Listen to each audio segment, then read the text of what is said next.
आजपर्यंत सर्व पत्रकार बांधवांनी श्री संत ज्ञानेश्वर महाराजांचा पालखी सोहळा विश्वभरात पोहोचवण्यासाठी हातभार लावलेला आहे व संस्थान कमिटी आणि वारकरी संप्रदायाला नेहमीच सहकार्य केलं त्याबद्दल आम्ही आपल्याप्रती कृतज्ञता व्यक्त करतो। यावर्षीही श्री संत ज्ञानेश्वर महाराजांचा आषाढवारी पालखी सोहळ्यास आपलं सहकार्य लाभावं ही विनंती। मी या ठिकाणी आपल्या सर्वांना हे सूचित करू इच्छितो की 28 मार्च 2026 रोजी दिंडी समाज संस्थांचे प्रतिनिधी वारकरी यांच्यात जी काही पंढरपूर येथे बैठक झाली त्यामध्ये कुठलाही निर्णय झालेला नाही हे प्रथमतः मी आपल्याला सर्वांना सूचित करू इच्छितो।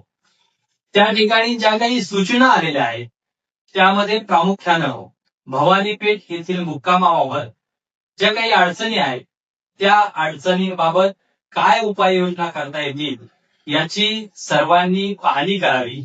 सर्व लोकप्रतिनिधी असतील किंवा त्या ठिकाणी प्रशासन असेल त्यांच्याबरोबर कुठला पर्याय चांगला त्या ठिकाणी उपलब्ध होऊ शकतो याबाबत आपण सर्वांनी विचार करावा आणि पुन्हा बैठक घेऊन याबाबतचा अंतिम निर्णय 13 एप्रिल 2026 रोजी जाहीर करावा अशा प्रकारे त्या ठिकाणी निर्णय झालेला आहे।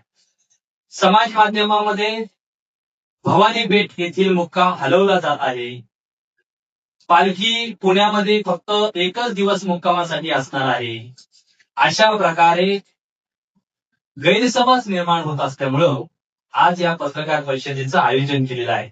कुठल्याही प्रकारे पुण्यातील जे काही 2 मुक्काम आहेत ते पुण्यामध्येच राहणार आहेत हे प्रकर्षाने आपल्याला मी सांगू इच्छितो।